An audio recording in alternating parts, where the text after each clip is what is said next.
Okay, practice exercises, t-test for independent sample. Tapag ako din eh. So, 1:52 p.m. May 14 and May 14. Okay, so isa lang naman tong problem. Okay, so professor wanted to find out if the traditional method of teaching in the mathematics in the modern world has no significant difference in the outcome-based education method of teaching. So meron tayong dalawang pinagko-compare na mean. So yun yung average nila gamit yung traditional method of teaching, and then ano ba tong isa? So outcome-based education. Yun yung mismong average pa yung ano. Okay, so 2 sections having equally intelligence were selected. From one class he considered 15 students with whom he used the traditional method of teaching, and from the other class he considered 14 students with whom he used the outcome-based education method of teaching. Okay, after series of sessions, 50 item tests. Okay. So ito pala nasa table ay scores nila. Okay, so mean pa rin, kukunin pa rin natin yung average and mean. So ang pinagkaiba nila, dalawang groups. Yung isang group ay ang gamit ay traditional teaching method, and then yung isa ay outcome-based education na method.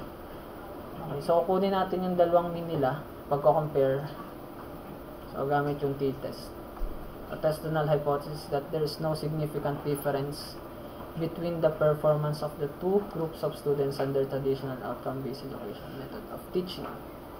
Okay, so 0.05 level of significance natin. Okay, so sabi ko nga, ang t-test for independent sample ay ginagamit kung may kino-compare kang independent sample. So meaning may dalawang grupo ng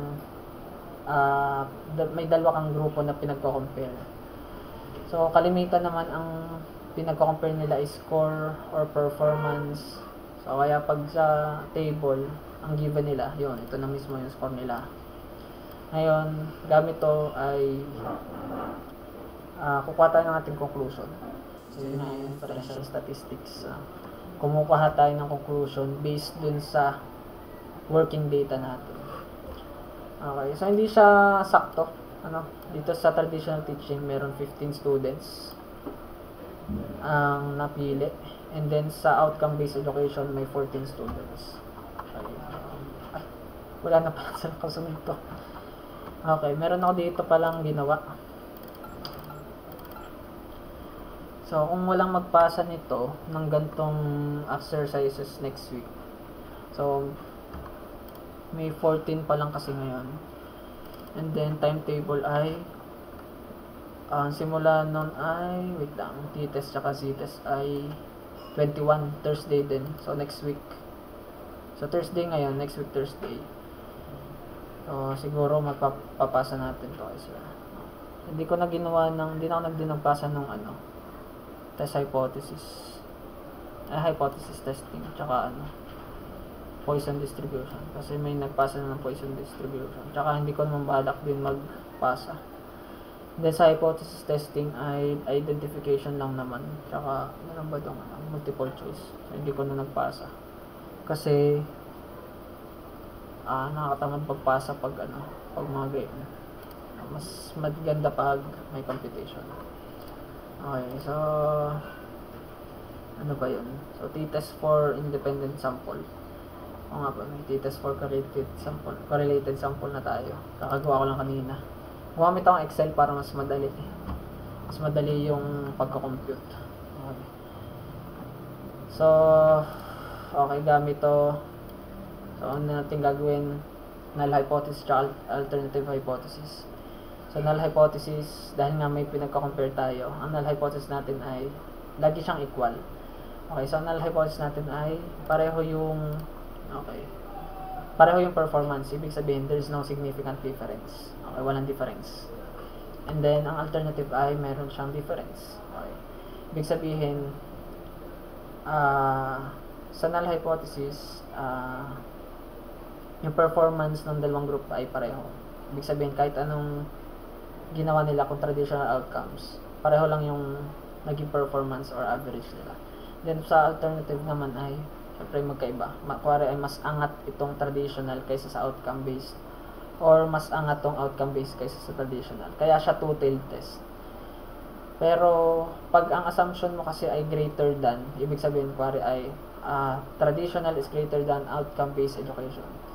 Parang one-tailed test yung gagawin natin doon. Pero not equal nga, so two-tailed siya. Nagkakaiba lang naman siya dun sa critical value kasi magkaiba yung gagamitin mong critical value pa sa one-tailed tsaka two-tailed. Okay. So next ay level of significance. So kailangan lang naman natin ng tatlo lang naman kailangan natin. So alpha, yung level of significance, given naman siya. And then degree of freedom. Ang degree of freedom ay nakukuha natin from 2 samples minus 2. Okay.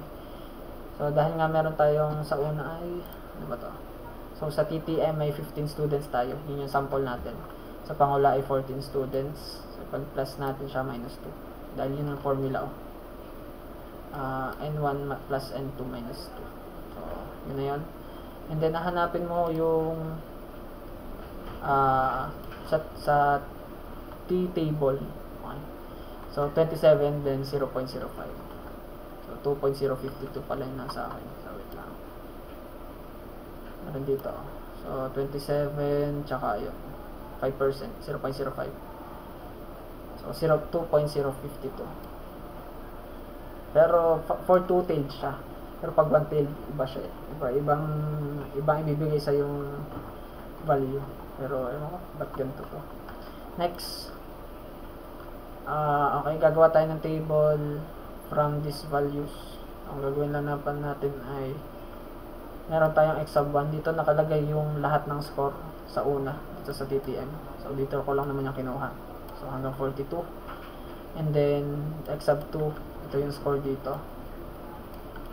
And then dito sa tabi niya ay yung squares niya. So 35 square ay 1225, 25 square ay 625. Ganun din dito. So madali siya sa Excel.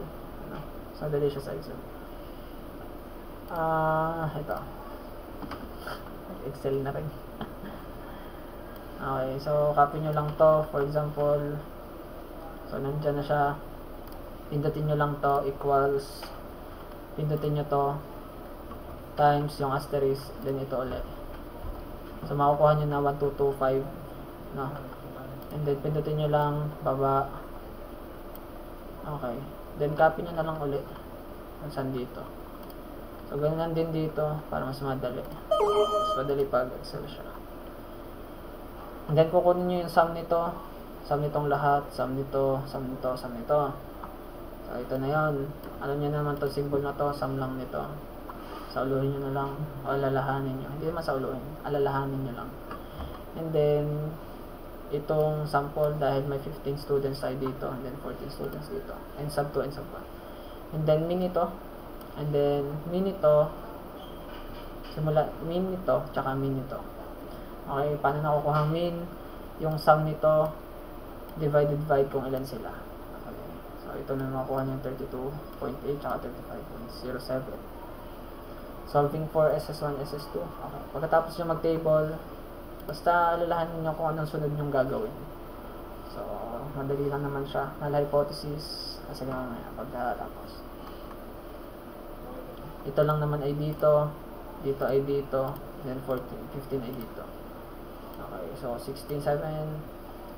Gets nyo na yan. Alam ko gets nyo na yan. Ayan. So, yun lang yun. Now, next ay plug in the formula. So, kung ano yung mga nakuha nyo, plug nyo na lang dito. Alam ko gusto nyo yan. So, try nyo din sagutan yung exercises. Kasi nakuha ko dito ay negative 0.97. Decision rule. Okay, reject. Isa lang naman yan. So, dapat siya ay absolute value. Ganon din naman siya pag two-tailed test. So, absolute natin yung negative. Kahit balik-balik ta rin mo, mas mababa pa rin siya dun sa critical value na absolute. So, kahit anong mangyari, yun pa din. And then, conclusion. So, kung mataas siya, pero nakuha natin ay less than. So, ibig sabihin ay so, the null hypothesis is accepted. Hindi ko na nilagyan in favor of alternative hypothesis. Para kasing na-accept mo na yung null hypothesis, na-reject mo na yung alternative hypothesis, hindi mo na siya gagamitin. But, bakit in favor pa rin of alternative hypothesis? Next, so, ibig sabihin, there is no significant, copy nyo na lang yun, kung ano yung nasa problem. And then, sinabi ko lang na, okay, there is no significant difference. Okay, dahil nga null hypothesis ay accepted, kinapi ko lang to.